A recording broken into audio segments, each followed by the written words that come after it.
These Murders at Karlov Manor commander decks have some great commander cards in it. Imagine that. Hey everyone, my name is DJ. This is the Jumbo Commander YouTube channel, and today we're looking at the commander cards from Murders at Karlov Manor. We're going to find the best new cards in these boxes to put in your existing commander decks. I want to first start off with Armed with Proof. Armed with Proof is 2 and a white for an enchantment. When Armed with Proof enters the battlefield, investigate twice. Clues you control are equipment in addition to their other types, and have equipped creature gets +2/+0 and equip 2.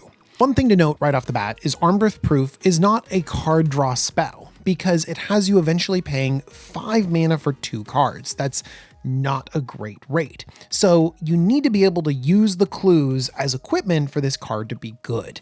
Making clues inefficient bone splitters is not exactly what you want to do in Commander, but we know that we can put a bunch of clues onto the battlefield, and there are strategies in white that really want you to amass a big amount of equipment. I'm thinking of commanders like Balin Wandering Knight. Balin Wandering Knight can suck up all of the equipment, negating those equip costs and getting huge, getting double strike, oftentimes getting evasion or trample, and just smashing your opponents. This can also go really well with cards like Heavenly Blademaster, sucking up all the equipment, making your team huge, double striking in, so good. Or just in any equipment deck. Ardenn Intrepid Archaeologist can put all of your equipment onto a single creature. So when you get around that equip cost, you end up with really good pieces of equipment. And if you can turn your equipment into card draw later when your deck stalls out, then this could be really interesting for any equipment deck. All right, let's stay on the subject of clues with Merchant of Truth. Merchant of Truth is 2 white for a 2/5 Angel Detective. It's got flying, and whenever a non-token creature you control dies, investigate. Clues you control have Exalted. So whenever a creature dies, investigate is pretty good. Now, usually when a creature dies and you draw a card, that's not found in white, it's found in black, and it's actually quite good. You see a lot of these cards, doing well in Commander. Investigating is definitely worse because you need that mana investment in order to get you that card back, but I'm not really complaining. I like having a lot of clues on the battlefield, and I'm okay with building up my card draw on the battlefield a little bit. This has me comparing a little bit to Angelic Sleuth. This said whenever another permanent you control leaves the battlefield, if it had a counter on it, investigate. And I tried this out in a counters deck, and it was medium. I really didn't generate enough clues, and so I'm hoping that Merchant of Truth is going to be a way better version of this. Not to mention, clues you control have Exalted.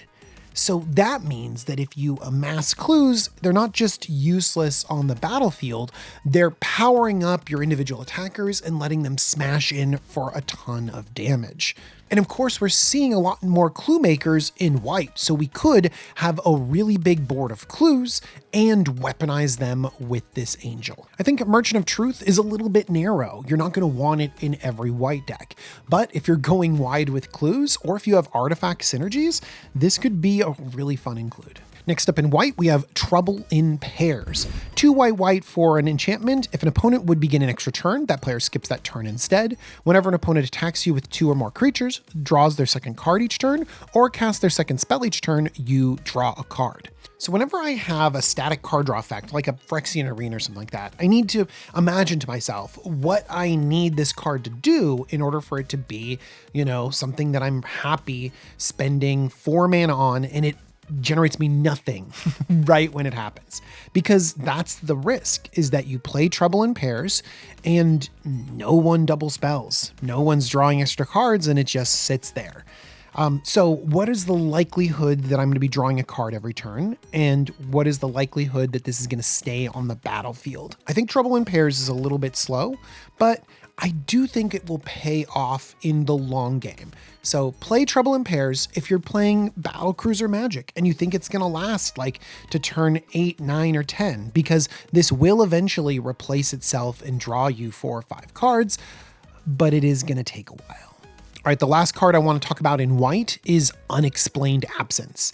Unexplained Absence is 3 and a white for an instant. For each player, exile up to 1 target non-land permanent that player controls. For each permanent exiled this way, its controller cloaks the top card of their library. I am all in for Unexplained Absence. Already, I'm totally fine running cards like Generous Gift or Stroke of Midnight. Those destroy one thing and give you either a 1/1 or a 3/3. Unexplained Absence for a single additional mana gets 2 more things, and yes, it will cloak. Cloaking something is better than an elephant or a 1/1, but it's not that much better. Odds are you're going to be hitting a land or a spell that can't properly be flipped up. And so I think that the downside that some people might focus on is not that bad. If I'm thinking about Unexplained Absence, I'm comparing it to cards like Grasp of Fate in white. Grasp of Fate is something I've been okay playing with. It's an enchantment for 3 mana that exiles something from each opponent. And sometimes the fact that you've hit something from everyone keeps it safe. But so often the opponents just blow it up and they get their things back. And I don't like that. Whereas Unexplained Absence exiles, it's gone. It's not even destroyed like Generous Gift and Stroke of Midnight. So getting rid of that forever is really good and for 4 mana. In other colors, I'd like to compare it to Windgrace's Judgment, which I loved. I thought was really great value, a solid 3-for-1, but it didn't see a terrible amount of play. I chalked that up to being 5 mana and in 2 different colors. But those downsides are mitigated by Unexplained Absence. 4 mana is a very reasonable cost to pay for a removal spell, and in a single color, a single white pip means that this is going to slot into so many different decks. I'm a huge fan. I think this is going to be great. Next up, I want to talk about Case of the Shifting Visage. Case of the Shifting Visage is 1 blue for an enchantment case. At the beginning of your upkeep, surveil 1. To solve, there are 15 or more cards in your graveyard. Solved, whenever you cast a non-legendary creature spell, copy that spell. So getting to the solved mode is really fun and really good. Every creature doubling up is a solid effect. I think that if you're going to be playing this, you definitely want a creature heavy deck. I'm thinking about playing this in my Toymaker deck where I'm playing a lot of birds and beasts and I can double them up even more. That seems pretty fun to me. But this does have to be solved before you get the really good payoff. And getting solved is no easy feat. 15 cards is a lot. And I know because I play Search for Azcanta, which is kind of a similar card. Both of them have at the beginning of your upkeep surveil 1, and both of them need a certain amount of cards in your graveyard to flip over, to trigger, or whatever. And I'm oftentimes just waiting and hoping for that 7th card so that Search for Azcanta can flip. I can only imagine what it's going to be like to have 15 cards in your graveyard. But this is Commander. You will eventually get 15 cards. I'm just afraid at how telegraphed this powerful effect is going to be. People are going to look at your graveyard, look at that, and you're going to become the target. Or people are likely to just take out Case of the Shifting Visage before you can get your fun stuff. Case of the Shifting Visage belongs in a creature deck, and so I think it would often go in a Simic deck, blue-green. I'm going to play it in my Toymaker deck, but of course I think that it would go well with sea monsters or merfolk or whatever creature strategy you're playing that just has impactful cards that you want to double up. All right, the next card I want to talk about is Mob Verdict. Mob Verdict is 2 red for a sorcery. It has Secret Council. Each player secretly votes for another player. Then those votes are revealed. For each vote an opponent received, Mob Verdict deals 2 damage to that player and each creature that player controls. For each vote you received, draw a card. Now, this is a very weird modal spell because it can go a ton of different ways depending upon how the Secret Council vote works. If everyone votes for you, and you yourself included, it's 4 mana to draw 4 cards. Hey, that's pretty good. I'm totally fine and excited about that, especially in red. But we all know it's not going to go that way. Odds are players are going to vote for one another depending upon the board state. So if someone has a 3 or 4 toughness creature, then 2 players are going to vote for them. The player's not going to vote for themselves killing their own creatures, so they're going to just send 2 damage somewhere else, and then you can confidently vote for yourself to draw a card. So you've dealt 4 damage to one opponent, killed a creature, 2 damage to another, hopefully killed a little bit more, and you've drawn a card. That, average case scenario is pretty good for Mob Verdict. It clears out some of the smaller creatures and still replaces itself. Of course, if your opponents have things that are a little bit bigger, you can always vote for them, sacrifice that card to deal a little bit more damage. But Just remember, you're never going to be able to kill something with 7 or 8 toughness because no one's going to vote for themselves. So this is a very limited board wipe, even if you have everyone on the same page at the table.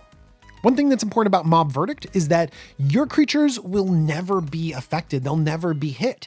And so this can be easily played in a creature deck, allowing you to open up lines of attack and further pressure your opponent's life total. And the last card I want to talk about is one of my favorites. That's why I've saved it for last. It's Prisoner's Dilemma. Prisoner's Dilemma is 3 red for a sorcery, and it is literally the Prisoner's Dilemma. Each opponent secretly chooses Silence or Snitch. Then the choices are revealed. If each opponent chose Silence, Prisoner's Dilemma deals 4 damage to each of them.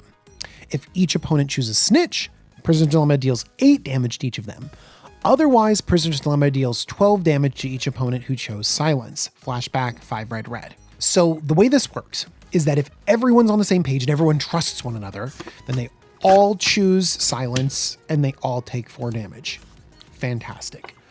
But if one person decides that they don't want to take that 4 damage, that they don't want to be that they want to snitch, then the 2 people that chose Silence will take 12 damage, and the person that snitched gets away scot-free. Of course, if they're all snitching on one another, then they all take 8 damage. This is a massive amount of damage spread around your opponents. And you have to wonder, are they going to be on the same page? Are they going to trust each other? Can they all just choose Silence and take the 4 damage? Or is someone going to get greedy, taking less themselves and dealing more to their opponents? The best part about this is that it has flashback. So if the first time you cast Prisoner's Dilemma, something went wrong, someone took 12, you can only imagine what's going to happen next time when you flash it back. People are going to be arguing and making promises and breaking promises. It's going to create a really, really fun environment. You're going to want to play Prisoner's Dilemma in decks where the damage matters. So if you are burning people out, if direct damage is important to you, then that's where this is going to shine, because then the 4 damage, the 12 damage means more. If you're not pressuring life totals, everyone will be like, that's fine, I'll take 4 damage or 8 damage, whatever, But if life totals are pressured, then it ramps up the importance of this spell and getting it right. All right, guys, those are going to be the cards you need to target in these Commander decks. They're going to be so great. Not to mention, pick up some of these Precons. They're really fun right out of the box. Hey, did you know that I'm a Magic the Gathering ambassador? And this episode is brought to you by Wizards of the Coast. Thank you, Wizards. Hey, if you click on the link in the description, it'll take you over to the Murders at Karlov Manor. You can learn more about it, find out where you can pick up some product, because this is a fantastic set. Thanks so much for supporting me, clicking on those links, and thank you so much for watching this video. I hope you guys found some great cards for your Commander decks, and I'll see you all next time. Bye-bye.